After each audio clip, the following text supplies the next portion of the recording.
Assalamualaikum warahmatullahi wabarakatuh. Saya Khadijah Makarim. Topik kita kali ini adalah cara menulis landasan teori. Teman-teman sekalian, di bab 2 misalnya dalam penulisan skripsi ataupun karya ilmiah lainnya, tesis atau disertasi, itu bab 2 ada yang menulisnya landasan teori, ada yang tinjauan pustaka, ada kajian teoritis.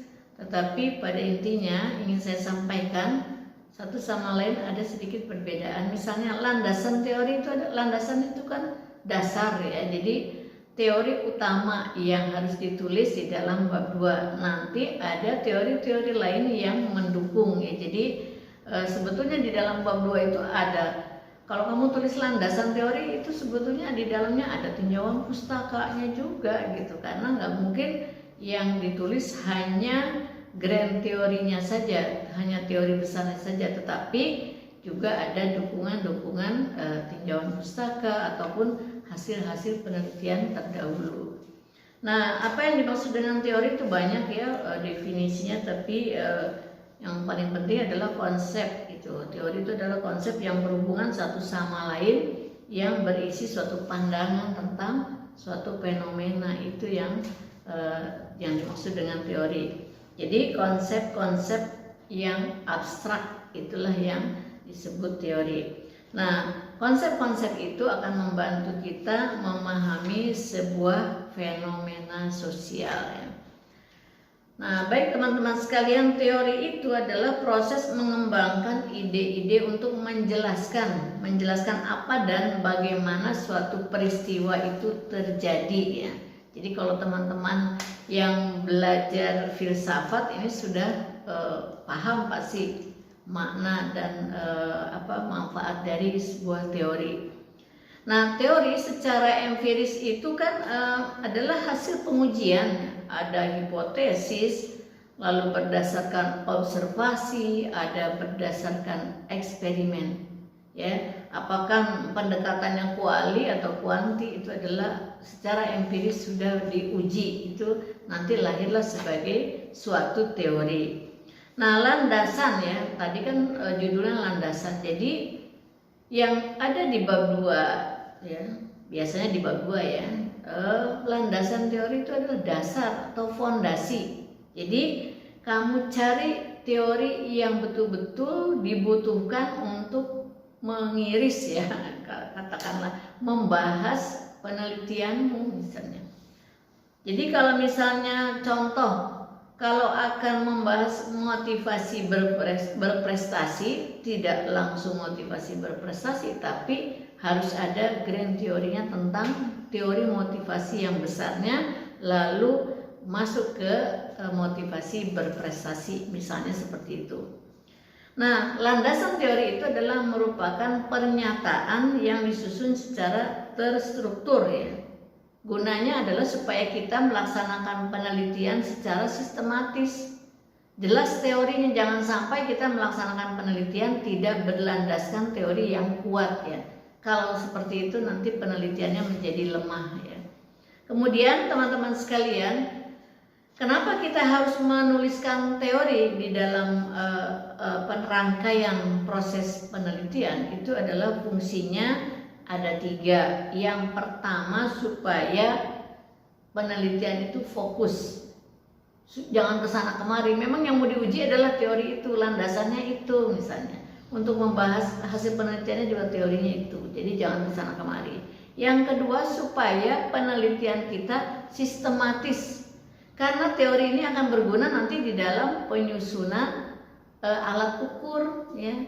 Alat ukur bukan hanya sebagai alat ukur asal aja bikinnya, misalnya sesuai dengan keinginan kita, tidak begitu, karena diturunkan dari variabel itu harus berdasarkan teori.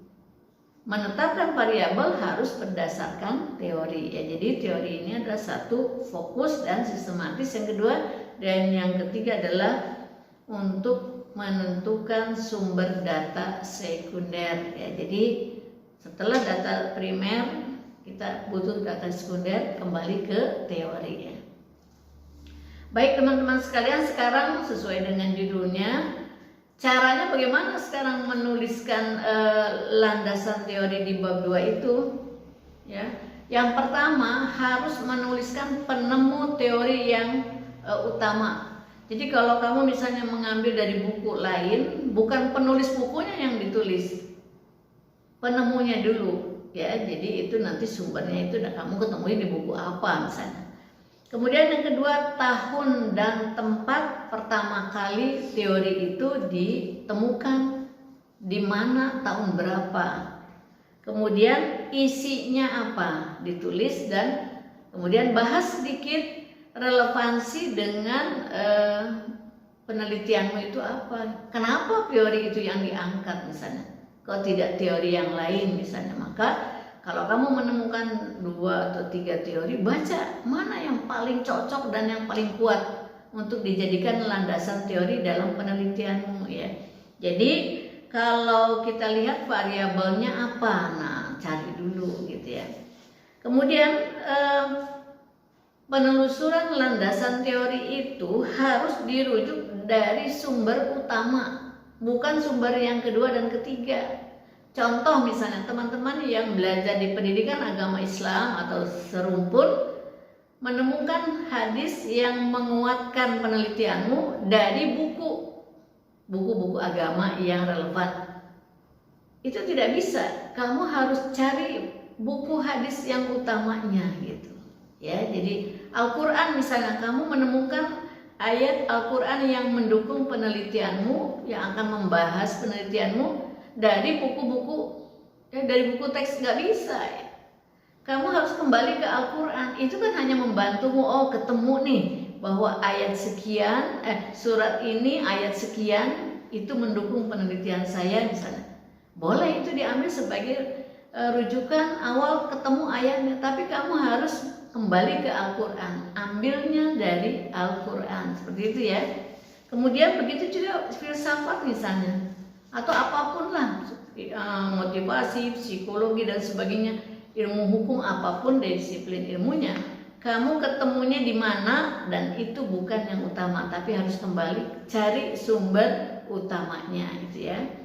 Kemudian berikutnya, bagaimana proses menulis? Nah ini pertama membaca cepat, lalu membaca teliti, pilih. Jangan asal ketemu kemudian masuk, asal ketemu masuk, nanti di bab 2 itu landasan teori seperti sampah.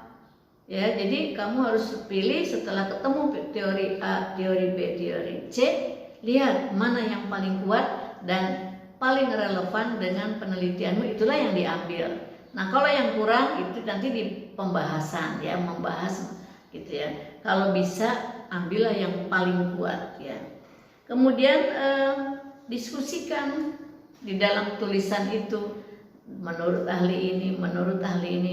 Jangan cuma 1, kemudian 2 udah beres. Diskusikan misalnya satu grand teorinya apa, lalu didukung teori apa dan sebagainya gitu ya.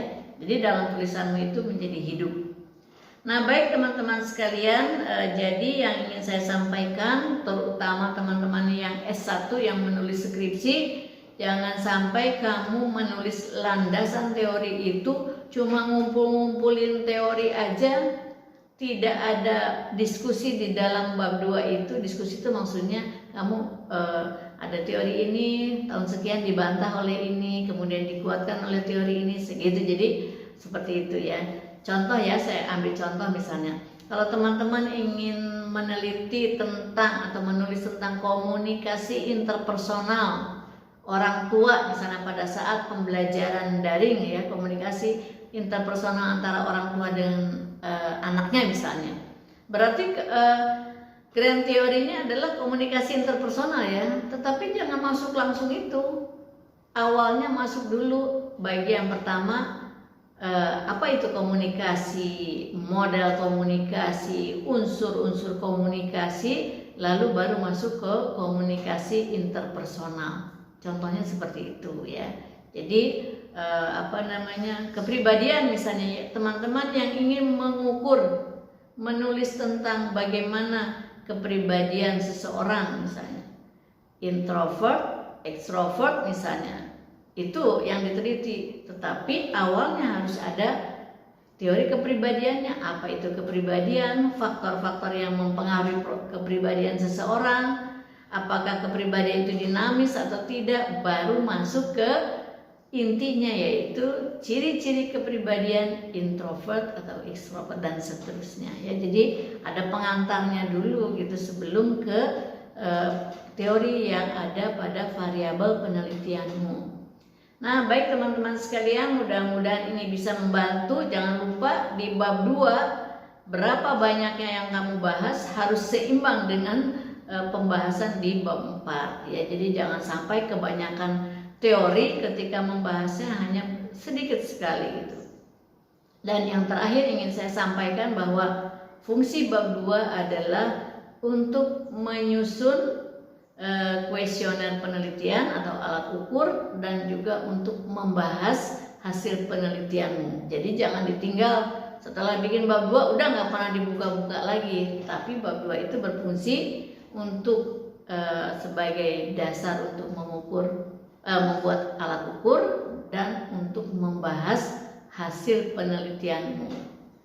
Terima kasih atas segala kerjasamanya selama ini, dan jangan lupa share ke teman-teman lain yang membutuhkan.